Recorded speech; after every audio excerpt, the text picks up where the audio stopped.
Som. Uma boa noite a todos, cumprimento a todos com graça, a paz do Senhor Jesus Cristo.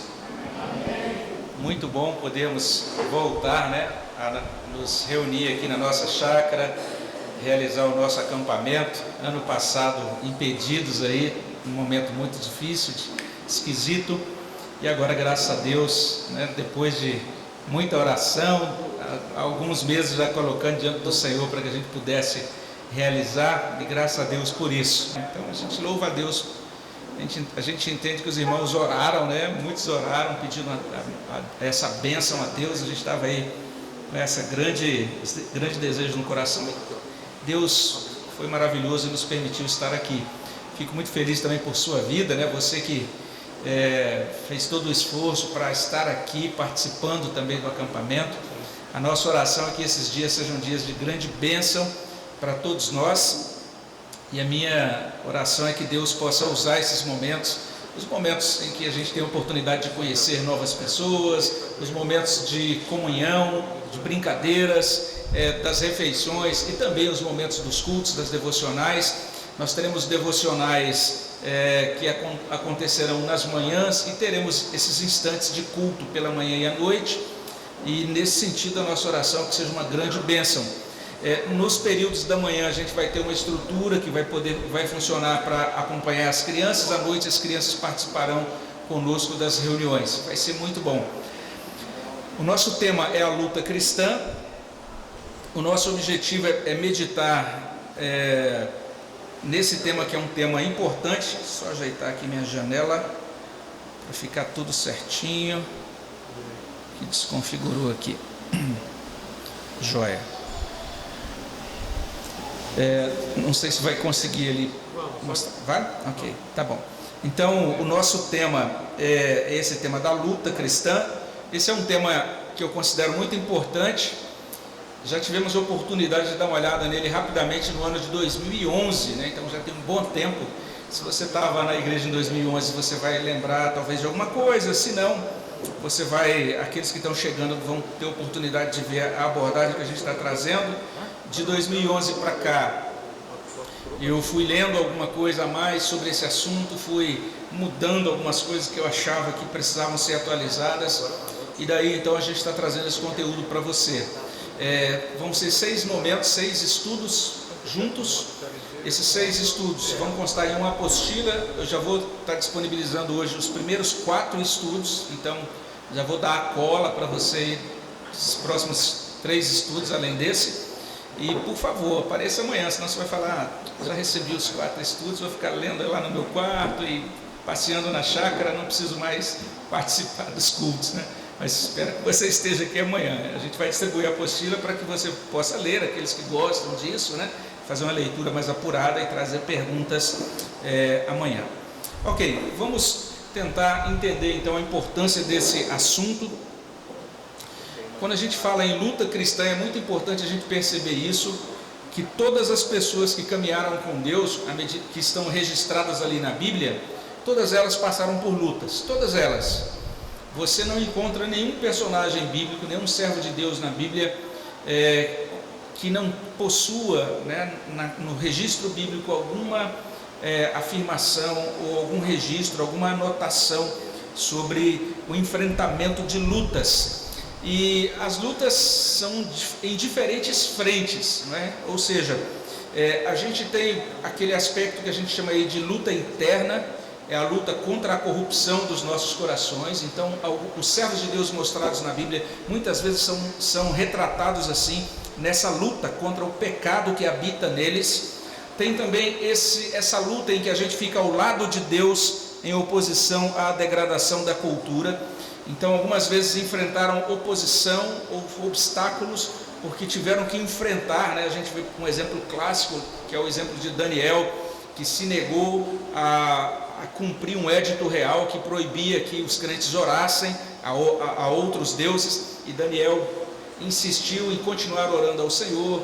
Por causa disso foi condenado ali à cova dos leões. Enfim, apenas um exemplo dentre diversos outros de servos de Deus que enfrentaram luta por conta desse estado degradado da cultura. E esses irmãos são mostrados resistindo ao mal com fé e na dependência do Espírito Santo.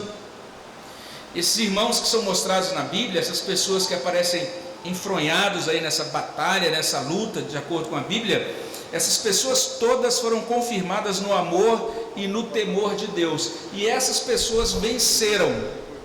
Então a gente vai entender depois como é que foi essa vitória, né? Mas a gente precisa dizer isso.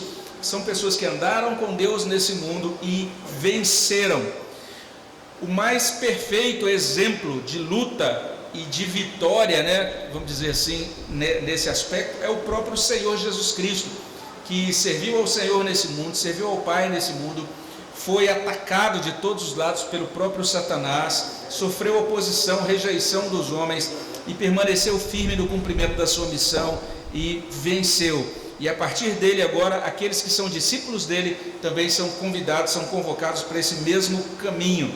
Se a gente der uma olhada em Hebreus 11, né, a partir do verso 1, a gente está falando muito sobre esse capítulo.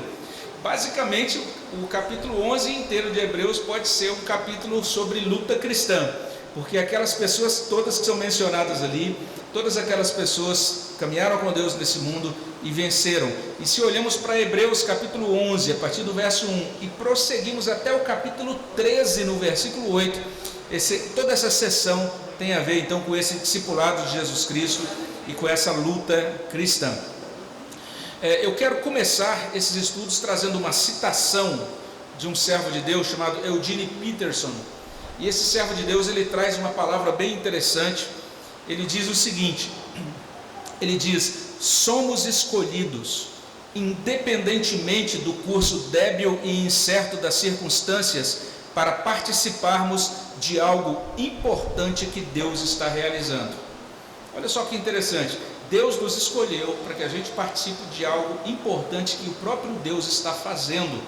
E olha bem o que esse servo de Deus prossegue dizendo. Esse servo de Deus, o Eugene Peterson, é uma pessoa muito especial. Eu não sei se vocês já ouviram falar de uma Bíblia que de vez em quando a gente cita, chama Bíblia a Mensagem, né? É uma versão atualizada, não é exatamente uma tradução assim, ao pé da letra, mas uma tradução que a gente chama, um tipo de leitura do texto que a gente chama de paráfrase, muito gostoso de ler, muito gostosa de ler essa Bíblia a Mensagem.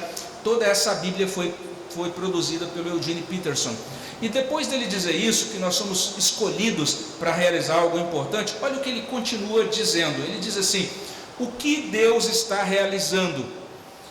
E aí ele prossegue: Deus está salvando, está resgatando, abençoando, provendo, julgando, curando, esclarecendo. Há uma verdadeira batalha espiritual em curso. Há uma intensa batalha moral. Há maldade, crueldade, infelicidade e enfermidades. Há superstição e ignorância, brutalidade e dor. Deus guerreia contínua e energicamente contra tudo isso. Ele é a favor da vida e contra a morte. Coloca-se ao lado do amor e opõe-se ao ódio. Favorece a esperança e combate o desespero. Deus é a favor do céu e contra o inferno. Não existe zona neutra no universo. Cada centímetro quadrado é área de contestação. E ele termina dizendo o seguinte, veja só, citação longa, né? Estou quebrando uma das regras aqui de citação, mas é porque vale a pena a gente ver todo o texto. Olha o que ele diz no final: por muito tempo os cristãos costumavam chamar uns aos outros de santos. Então era um modo dos cristãos se tratarem. Você vê Paulo escrevendo aos santos da igreja de Corinto, aos santos de Éfeso. Quando você lê a carta aos Coríntios, você vê que aqueles irmãos que são chamados de santos eram cheios de falhas, né? Um monte de problema grave ali em Corinto. Mas mesmo assim Paulo os chamava de santos, porque esse título antigamente, como explica Peterson, olha o que ele diz: todos eles eram santos independentemente de sua conduta, fosse ela boa ou má, ou da muita ou pouca experiência que possuíam. A palavra santo não se referia à qualidade ou virtude de seus atos, mas ao tipo de vida para o qual foram escolhidos, ou seja, a vida no campo de batalha. O que Peterson está dizendo é que nos primeiros dias da fé cristã, ser santo significa alguém separado por Deus para o campo de batalha. Olha que interessante isso. E ele prossegue dizendo: também não era um título outorgado após um feito espetacular, mas era uma marca indicando em que lado eles estavam. Então, quando você dizia aos santos de Corinto, sabia que esses aí pertenciam ao lado de Deus e faziam parte dessa batalha como servos de Deus no mundo. Pois bem, quando a gente pensa nessa questão, né, na luta espiritual, isso, inclusive essa expressão que Eugene Peterson usa aí de batalha espiritual, a gente precisa perceber o seguinte, é que esse é um assunto delicado. Por quê? Porque existem diversas esquisitices que foram implementadas em nome de batalha espiritual. Então, eu vou falar sobre uma delas daqui a pouquinho, né? E vou dizer para vocês como é que eu me envolvi de cabeça nessa maluquice lá. Mas só para a gente entender que em nome de batalha espiritual muita gente tem feito muita coisa estranha, não é? E a gente vai ter um exemplo disso daqui a pouquinho. E é necessário então, quando a gente pensa nessa temática, que a gente tenha um alicerce bíblico adequado. Quando a gente tenta empreender esse negócio de luta espiritual, batalha espiritual, luta cristã, sem uma base bíblica sólida, então a gente pode ter grandes problemas. A gente precisa ter um alicerce adequado e saber o encaminhamento bíblico das coisas para que a gente possa... Isso é um exemplo de luta espiritual, está vendo aí?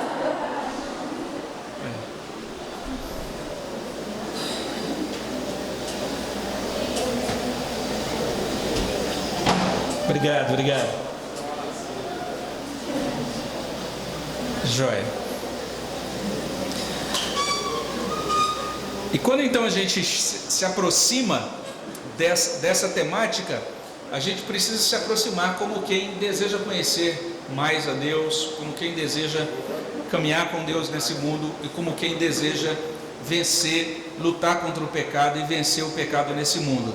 Um servo de Deus chamado John Owen, em um livro chamado Vencendo a Tentação, ele diz o seguinte, ele começa o seu livro dizendo que ele está dedicando o livro aos que pranteiam em secreto por todas as abominações que são encontradas entre e sobre eles que professam o Evangelho e que estão sob a direção do capitão da sua salvação, lutando e resistindo ao poder das tentações. Então essa é a perspectiva da luta cristã. Você caminha com Deus, você luta contra o pecado nesse mundo, você tem como líder, como condutor da sua vida, esse chamado capitão da nossa salvação, que é o Senhor Jesus Cristo, e na dependência dele a gente prossegue lutando. A gente vai entender um pouco melhor, vai trazer um conceito, né, de luta cristã mais na frente, mas basicamente o que a gente quer destacar hoje é esse tema. O tema dessa palavra inicial é o que aparece no palco e o que se esconde atrás dele. E quando a gente aborda esse tema, eu quero começar fazendo uma leitura aqui bíblica, uma leitura de 1 Crônicas 21. E essa passagem, eu costumo olhar para ela e pensar o seguinte, é a passagem que fala do censo sem censo. E o que eu quero dizer com isso, né? Se você olha para 1 Crônicas 21, verso 1, você vai encontrar assim: então Satanás se levantou contra Israel e incitou a Davi a levantar o censo de Israel. E o que é um censo? É um ato administrativo. Você simplesmente conta a população, né? No caso de Davi, especialmente era algo que acontecia para que você levantasse especialmente quantos homens existiam numa nação. E isso tinha um grande valor, principalmente quando se pensava em estratégia de guerra, né? Mais ou menos como essa situação agora da Rússia invadindo a Ucrânia. Então normalmente você fazia uma verificação, quantos soldados o outro lado tem, quantos o nosso lado tem, enfim. Mas foi isso, Davi simplesmente acordou um dia e disse: vou contar o povo. E o verso 2 diz, o verso 2 traz: disse Davi a Joabe e aos chefes do povo: ide, levantai o censo de Israel, desde Berseba até Dan, trazei-me a apuração para que eu saiba o seu número. Olha o verso 7, verso 7 diz: tudo isso desagradou a Deus, pelo que feriu a Israel. É chocante. 1 Crônicas capítulo 21. Se você der uma olhadinha depois nesse capítulo com calma, você vai perceber que naquele dia, por conta daquele ato administrativo, por conta daquele censo, né, que Davi implementou, morreram milhares de israelitas. Deus encaminhou literalmente uma espécie de anjo da morte que matou muitos israelitas. Um dia Davi acordou, disse: vou fazer um ato administrativo, vou fazer um censo em Israel. E o nosso objetivo aqui não é expor detalhadamente 1 Crônicas 21, mas só chamar a atenção para o verso 1. De onde surgiu essa ideia de levantar um censo em Israel? 1 Crônicas 21, 1. Então Satanás se levantou contra Israel e incitou a Davi a levantar o censo de Israel. Por isso que eu falo que é um censo sem censo, né? Davi implementou um ato administrativo, fez algo que parecia que não teria grandes consequências adicionais, e quando a gente percebe aqui, nós encontramos uma grande consequência muito prejudicial ao povo naquele momento. Mas vamos lá. O que é nesse sentido que a gente fala sobre o que aparece no palco e o que se esconde atrás dele? O que apareceu diante dos homens foi um rei querendo fazer um censo, mas o que estava por trás disso, né? Então sempre a gente vai encontrar a Bíblia trazendo isso para a gente, algumas coisas que transcorrem dentro da história, mas existe um bastidor disso, alguma coisa que ocorre naquilo que alguns estudiosos chamam de meta-história, né? Ocorre na história por detrás da história, vamos dizer assim. Existe algo lá atrás, e nesses termos a gente vai compreender o seguinte: os cristãos antigos, eles entendiam que isso que a gente chama de realidade, então a gente usa muito essa palavra, né? Olha, essa é a realidade, a gente fala muito sobre realidade. Os cristãos antigos, que isso que a gente chama de realidade é composta por coisas materiais, as chamadas coisas visíveis, e também por coisas espirituais, as chamadas coisas invisíveis. E veja só, Colossenses capítulo 1, 15 e 17, alguém pode ler para a gente aí? E veja o que consta em Colossenses 1, 15 a 17. Se alguém encontrou aí, tiver uma boa voz, veja só, você vai ter que ler de modo que todos possamos ouvir, para que saia inclusive aí na nossa gravação. É um texto que fala sobre Cristo, e veja só o que diz. Alguém pode ler aí para a gente? Este é a imagem do Deus invisível, o primogênito de toda a criação, pois nele foram criadas todas as coisas, nos céus e sobre a terra, as visíveis e as invisíveis, sejam tronos, sejam soberanias, quer principados, quer potestades, tudo foi criado por meio dele e para ele. Ele é antes de todas as coisas, nele tudo subsiste. Amém. Então a palavra sobre Cristo. Cristo é o Criador, nele foram criadas todas as coisas. E veja, ele criou todas as coisas nos céus e sobre a terra, as visíveis e as invisíveis.